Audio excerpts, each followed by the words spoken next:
Hello दोस्तों, आप सभी का मेरे यूट्यूब चैनल आरएम एजुकेशन पर स्वागत है। आज हम पढ़ेंगे माध्यमिक शिक्षक वर्ग 2 का प्रैक्टिस सेट नंबर 11, जिसका हम भाग बा पढ़ेंगे और मुख्य विषय रहेगा विज्ञान, जो कि 120 प्रश्न रहेंगे। तो इसको मैंने 2 पार्ट में डिवाइड किया है। पार्ट 1 में हम प्रश्न संख्या 1 से 60 तक पढ़ेंगे और पार्ट 2 में प्रश्न संख्या 61 से 120 तक पढ़ेंगे, जिसमें हमारा इस प्रकार यह प्रैक्टिस सेट 11 कंप्लीट हो जाएगा। तो चलिए आज का हमारा वीडियो स्टार्ट करते हैं। अगर यह वीडियो आपको पसंद आता हो तो वीडियो को लाइक करें और चैनल को सब्सक्राइब जरूर करें प्रतिदिन ऐसे ही नए नए प्रैक्टिस सेट पाने के लिए। और साथ में मैं इस प्रैक्टिस सेट की पीडीएफ भी आप लोगों को डिस्क्रिप्शन में डाल दूंगा, तो वहां से आप डाउनलोड करके घर पर भी रिवीजन कर सकते हैं। तो चलिए क्वेश्चन नंबर पहला, सिनकोना के वृक्ष में बीजों का प्रकीर्णन होता है तो वह होता है वायु द्वारा। ऑप्शन बी, वायु द्वारा। क्वेश्चन नंबर 2, इलेक्ट्रॉन सूक्ष्मदर्शी का आविष्कार किसने किया था? तो इलेक्ट्रॉन सूक्ष्मदर्शी का आविष्कार नॉल एवं रस्का ने किया था। ऑप्शन ए, नॉल एवं रस्का ने। क्वेश्चन नंबर 3, देहली आवृत्ति कैसी आवृत्ति है? तो देहली आवृत्ति जिसके नीचे प्रकाश, वैद्युत और उत्सर्जन संभव नहीं होता है, वह देहली आवृत्ति कहलाती है या होती है। ऑप्शन डी, जिसके नीचे प्रकाश, वैद्युत और उत्सर्जन संभव नहीं होता है। क्वेश्चन नंबर 4, प्रकाशिक रूप से समतल पृष्ठ निम्नलिखित में से किस रूप में प्रकाश किरण पुंज को परावर्तित करता है? तो वह करता है सभी दिशाओं में विसरित किरण पुंज के रूप में। ऑप्शन बी, सभी दिशाओं में विसरित किरण पुंज के रूप में। क्वेश्चन नंबर 5, एक तार के प्रतिरोध के बारे में गलत कथन कौन सा है? तो यह तार के अनुप्रस्थ काट के क्षेत्रफल के समानुपाती होता है। यह गलत कथन है, क्योंकि यह तार के अनुप्रस्थ काट के क्षेत्रफल के व्युत्क्रमानुपाती होता है, ना कि समानुपाती। इसलिए यह कथन गलत है। Option C. क्वेश्चन नंबर 6, घड़ी में क्वार्टज क्रिस्टल का काम किस पर आधारित है? तो वह है दाब, पाइजो विद्युत प्रभाव पर। ऑप्शन डी, दाब, पाइजो विद्युत प्रभाव पर। क्वेश्चन नंबर 7, निम्नलिखित में से कौन सा समूह वस्तु का सदैव आभासी प्रतिबिंब बनाता है? तो वह बनाता है उस उत्तल दर्पण, अवतल लेंस और समतल दर्पण। ऑप्शन बी, उत्तल दर्पण, अवतल लेंस और समतल दर्पण। Option B. क्वेश्चन नंबर 8, एक मेज पर विरामावस्था रखी हुई किताब के संदर्भ में निम्नलिखित में से क्या सही है? तो यह है, इस पर संतुलन बलों का युग्म लग रहा है। ऑप्शन डी, इस पर संतुलन बलों का युग्म लग रहा है। Option D. क्वेश्चन नंबर 9, चंद्रमा पर कोई अंतरिक्ष यात्री नली की सहायता से नींबू का शरबत क्यों नहीं पी सकता है? तो चंद्रमा पर कोई वायुमंडल नहीं होता है, इसलिए वह नींबू का शरबत नहीं पी सकता है चंद्रमा पर। Option B. क्वेश्चन नंबर 10, किसी द्रव के बारे में उबल गया तब कहते हैं जब उसका वाष्प दाब परिवर्ती दाब के बराबर हो जाता है। ऑप्शन सी, वाष्प दाब परिवर्ती दाब के बराबर हो जाता है। Option C. क्वेश्चन नंबर 11, परमाणु न्यूक्लियस बने होते हैं। तो परमाणु न्यूक्लियस बने होते हैं प्रोटॉनों और न्यूट्रॉनों से। ऑप्शन डी, प्रोटॉनों और न्यूट्रॉनों से। Option D. Question number 12, philosopher wool रासायनिक दृष्टि से है तो वह है zinc oxide. Option A, zinc oxide. Option A. Question number 13, जब लोहे में जंग लगता है तो उसका भार बढ़ता है। ऑप्शन ए, जब लोहे में जंग लगता है तो उसका भार बढ़ता है। Option A. Question number 14, petroleum एक मिश्रण है। तो पेट्रोलियम एक मिश्रण है हाइड्रोकार्बनों का। ऑप्शन बी, हाइड्रोकार्बनों का। क्वेश्चन नंबर 15, निम्नलिखित में से कौन सा तत्व रेडियो एक्टिव नहीं है? तो जर्केनियम तत्व रेडियो एक्टिव नहीं है, ऑप्शन बी। बाकी थोरियम, यूरेनियम, प्लूटोनियम, यह सभी रेडियो एक्टिव तत्व हैं। क्वेश्चन नंबर 16, ताप उत्क्रमण होता है, तो ताप उत्क्रमण होता है ऋणात्मक ह्रास दर पर, ऑप्शन सी, ऋणात्मक ह्रास दर पर। क्वेश्चन नंबर 17, ध्वनि तरंगों में निम्न में से कौन सी घटना घटित नहीं हो सकती?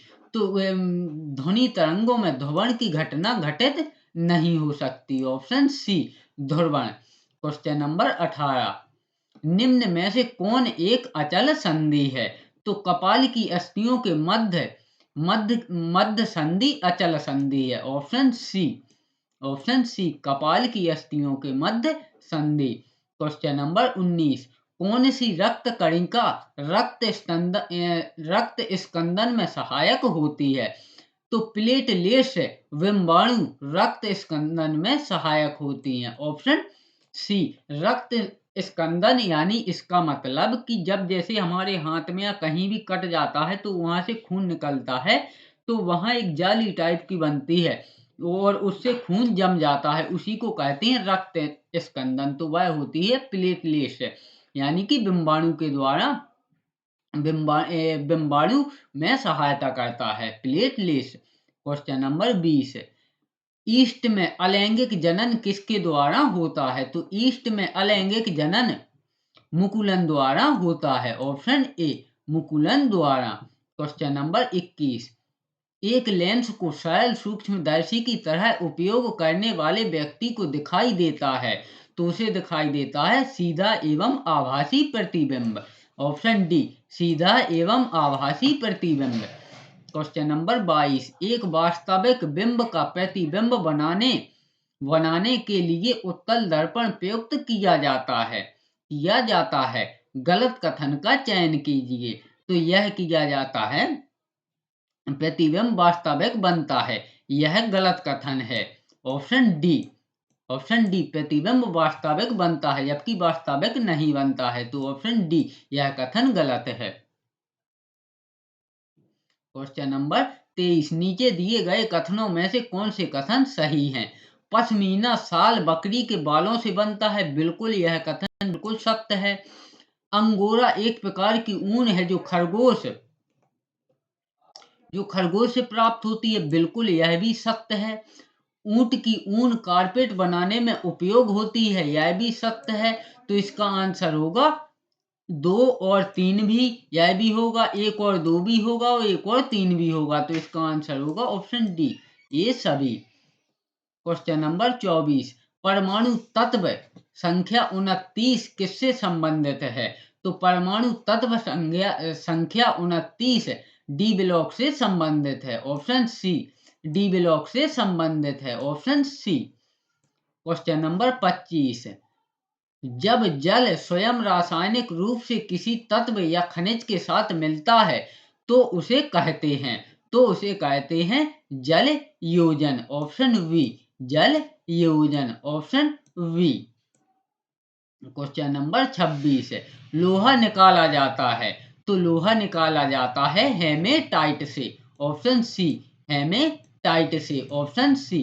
क्वेश्चन नंबर 27, CaC2 जल से उपचारित करने पर देता है, तो यह देता है acetylene, option D, acetylene, option D. Question number 28, ammonia का एक गुण कौन सा है? तो अमोनिया इसके जलीय विलयन में लाल लिटमस नीला हो जाता है, ऑप्शन डी, इसके जलीय विलयन में लाल लिटमस नीला हो जाता है, ऑप्शन डी। क्वेश्चन नंबर 29, निम्नलिखित में से कौन सा रोग वंशानुगत रोग है? तो हीमोफीलिया एक वंशानुगत रोग है, ऑप्शन ए, हीमोफीलिया एक वंशानुगत रोग है। क्वेश्चन नंबर 30, कोलाम्बा लीबिया किसका वैज्ञानिक नाम है? तो कोलाम्बा लीबिया कपोत यानी कि कबूतर का वैज्ञानिक नाम है? ऑप्शन ए कपोत यानी कि कबूतर का वैज्ञानिक नाम है। क्वेश्चन नंबर 31 बीज कहते हैं, तो बीज कहते हैं निषेचित एवं परिपक्व बीजांड को। ऑप्शन बी निषेचित एवं परिपक्व बीजांड को। क्वेश्चन नंबर 32 निम्न में से कौन सा सत्य फल है? तो नारियल एक सख्त फल है। ऑप्शन बी नारियल एक सख्त फल है। क्वेश्चन नंबर 33 शरीर में सबसे बड़ी अंतःस्रावी ग्रंथि निम्न में से कौन सी है? तो वह होती है अबटू या थायराइड ग्रंथि। ऑप्शन ए अबटू या थायराइड ग्रंथि। क्वेश्चन नंबर 34 मधुमक्खी पालन को कहते हैं, तो मधुमक्खी पालन को कहते हैं एपीकल्चर। Apiculture option C. और सेरीकल्चर रेशम कीट पालन को कहते हैं। एक्वाकल्चर जो जैसे कोई सजावट वाली मछली हुई या सजावट वाली कोई भी चीज हो तो उसको कहते हैं एक्वा कल्चर। और एग्रीकल्चर अपनी ये तो सभी को पता होगा खेती किसानी से संबंधित है। फिलहाल इसका आंसर है ऑप्शन सी मधुमक्खी पालन को एपीकल्चर कहते हैं। क्वेश्चन नंबर 35 ग्लूकोज किसका एक प्रकार है? तो ग्लूकोज हेक्सोज शर्करा का एक प्रकार है। ऑप्शन बी हेक्सोज शर्करा का। Option B. क्वेश्चन नंबर 36 संरचनाओं के कौन से युग्म प्राय पादप और जंतु दोनों कोशिकाओं में पाए जाते हैं? तो यह पाए जाते हैं अंतःप्रादेवी जालिका एवं कोशिका कला। ऑप्शन सी अंतःप्रादेवी जालिका एवं कोशिका कला। Option C. Question number 36 question number 36 हो गया 37 जीवाणुओं को सर्वप्रथम किसने देखा? तो जीवाणुओं को सर्वप्रथम एंटोनी वॉन न्यूहॉक ने देखा। ऑप्शन ए एंटोनी वॉन न्यूहॉक ने। Option A. Question number 38 carbon की उच्चतम मात्रा पाई जाती है, तो कार्बन की उच्चतम मात्रा पाई जाती है स्नेहक तेल में। ऑप्शन बी स्नेहक तेल में। Option B. क्वेश्चन नंबर 39 ऊष्मीय ऊर्जा का चालन होता है, तो ऊष्मीय ऊर्जा का चालन होता है केवल ठोसों में। ऑप्शन ए केवल ठोसों में। Option A. क्वेश्चन नंबर 40 निम्नलिखित में से कौन सा रबी फसल का युग्म है? तो गेहूं और सरसों रबी फसल का युग्म है। ऑप्शन ए जो यानी कि अगस्त और सितंबर और अक्टूबर में जो फसलें बोई जाती हैं वह रबी की फसलें कहलाती हैं। तो सितंबर और अक्टूबर में गेहूं और सरसों बोई जाती है और जो जून जुलाई में बोई जाती हैं वह होती हैं रबी की फसलें। तो इसका आंसर है ऑप्शन ए गेहूं और सरसों। क्वेश्चन नंबर 41 है एक तत्व एक्स ऑक्सीजन के साथ अभिक्रिया करके एक ऑक्साइड बनाता है जिसका विलयन नीले लिटमस को लाल कर देता है। निम्नलिखित में से एक्स क्या हो सकता है?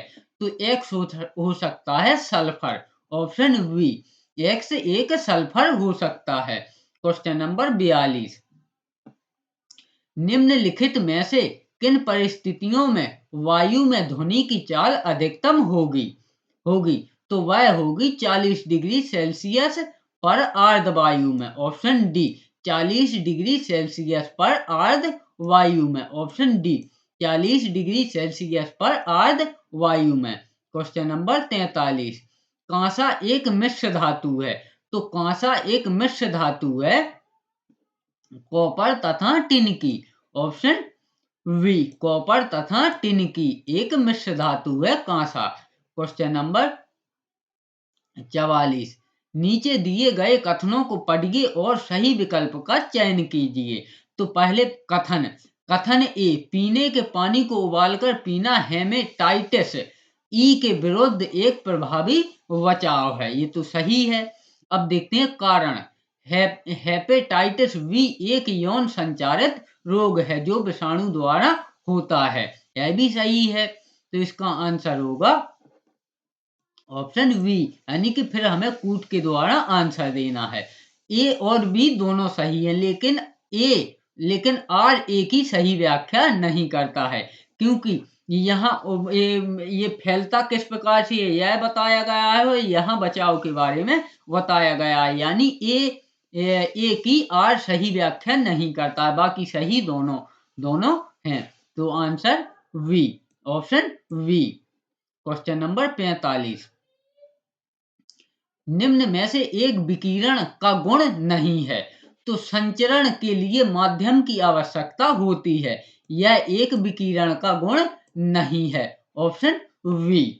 क्वेश्चन नंबर 46, निम्न में से ध्वनि का कौन सा अभिलाक्षणिक कंपनों के आयाम पर निर्भर करता है, तो वह करता है तारत्व, ऑप्शन सी, तारत्व, ऑप्शन सी। क्वेश्चन नंबर 47, सिलिकामय कोशिका भृत्ति पाई जाती है, तो सिलिकामय कोशिका भृत्ति डायटम में पाई जाती है, ऑप्शन सी, डायटम में पाई जाती है, ऑप्शन सी।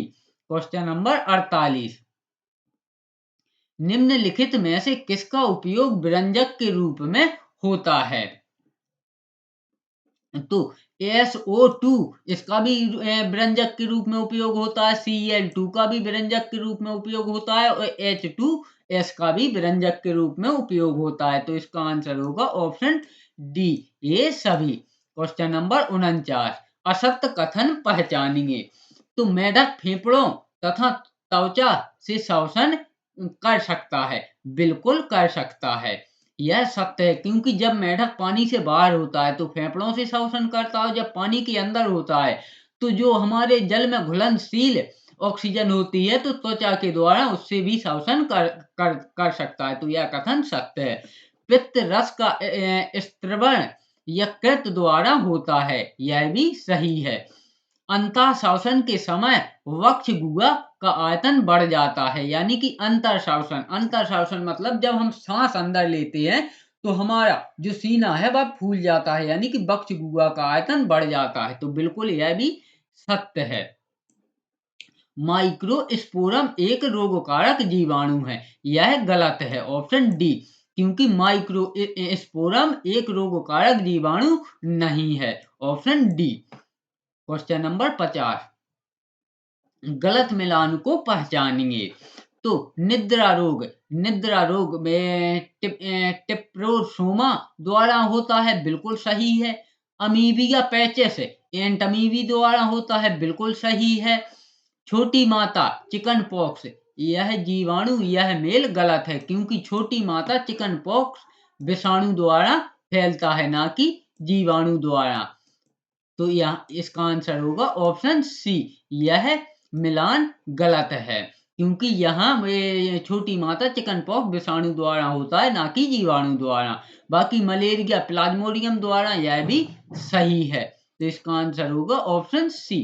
क्वेश्चन नंबर 51, समान भार में पदार्थ की मात्रा होगी, तो समान भार में जैसे मान के चलिए कि पृथ्वी पर किसी व्यक्ति का वजन 60 केजी है, तो समान भार में पदार्थ की मात्रा होगी, तो वह होगी चंद्रमा पर न्यूनतम, क्योंकि चंद्रमा का जो गुरुत्वाकर्षण है वह होता है 1/6, यानी कि अगर यहाँ से आदमी 60 किलो का कोई व्यक्ति चंद्रमा पर जाता है तो वहां उसका वजन मात्र 10 किलो रहेगा, तो इसका आंसर होगा ऑप्शन सी, चंद्रमा पर न्यूनतम, option C. Question number 52,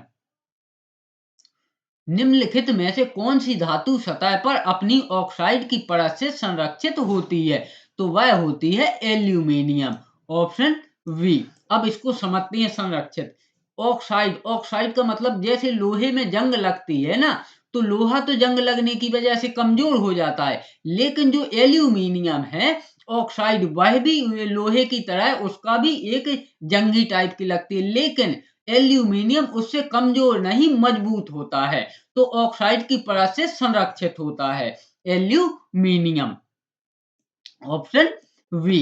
question number 53,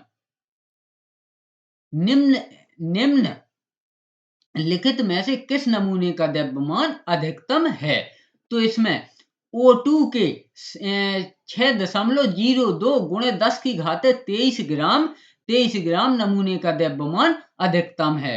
option C. Option C. Question number 54, कौन सा विटामिन हमारे नेत्र व त्वचा की संक्रमण से रक्षा करता है? तो वह करता है vitamin A. Option B. Vitamin A हमारे नेत्र व त्वचा की संक्रमण से रक्षा करता है। Option B. क्वेश्चन नंबर 55, किसी फ्यूज तार के लिए क्या महत्व है? तो किसी फ्यूज तार का इसका गलनांक बिल्कुल, इसमें बहने वाली विद्युत धारा बिल्कुल, इसका विशिष्ट प्रतिरोध बिल्कुल। तो इसका आंसर होगा ऑप्शन डी, ये सभी। यानी कि फ्यूज तार, तो फ्यूज तार का गलनांक बहुत कम होता है और इसमें बहने वाली धारा और इसका विशिष्ट प्रतिरोध, तो यह इन सभी का महत्व होता है। ऑप्शन डी, ये सभी। क्वेश्चन नंबर 56, सीआर का इलेक्ट्रॉनिक विन्यास है? तो सीआर का इलेक्ट्रॉनिक विन्यास है 3d5 5 4s1। Option A 3d5 4s1। Question number 57, producer gas है? तो प्रोड्यूसर गैस है CO2 तथा N2 का मिश्रण। ऑप्शन डी, CO2 तथा N2 का मिश्रण, यानी कार्बन डाइऑक्साइड तथा नाइट्रोजन का मिश्रण। क्वेश्चन नंबर 58, यदि पानी में नमक मिला दिया जाए तो पानी के क्वथनांक और हिम बिंदु पर क्रमशः क्या प्रभाव पड़ेगा? तो इस पर पड़ेगा, क्वथनांक बढ़ जाएगा किंतु हिम बिंदु घट जाएगा। Option B. क्वथनांक बढ़ जाएगा किंतु हिम बिंदु घट जाएगा। Option B. Question number 59, uric अम्ल निम्नलिखित में से किसका उत्सर्जी पदार्थ है? तो यूरिक अम्ल पक्षी और सर्प का उत्सर्जी पदार्थ है। Option C. जबकि मेढक और मनुष्य का उत्सर्जी पदार्थ है यूरिया। तो इसका आंसर होगा ऑप्शन सी, पक्षी और सर्प का उत्सर्जी पदार्थ है यूरिक अम्ल। क्वेश्चन नंबर 60 और आज के वीडियो का अंतिम प्रश्न, पक्षियों में निम्नलिखित में से कौन सा अंग नहीं पाया जाता है? तो पक्षियों में मूत्राशय नहीं पाया जाता है। Option A. इस प्रकार हमने माध्यमिक शिक्षक वर्ग 2 का प्रैक्टिस सेट नंबर 11 का पार्ट 1, जिसमें क्वेश्चन नंबर 1 से 60 तक हमने कंप्लीट किए। अब हम पार्ट 2 कल देखेंगे, जिसमें क्वेश्चन नंबर 61 से 120 तक कंप्लीट करेंगे। इस प्रकार हमारा भाग बा का मुख्य विषय विज्ञान के 120 क्वेश्चन कंप्लीट हो जाएंगे। तो चलिए, अगर वीडियो पसंद आया हो तो वीडियो को लाइक करें और चैनल को सब्सक्राइब जरूर करें प्रतिदिन ऐसे ही नए नए प्रैक्टिस सेट पाने के लिए और साथ में PDF पाने के लिए। वीडियो में अंत तक बने रहने के लिए धन्यवाद।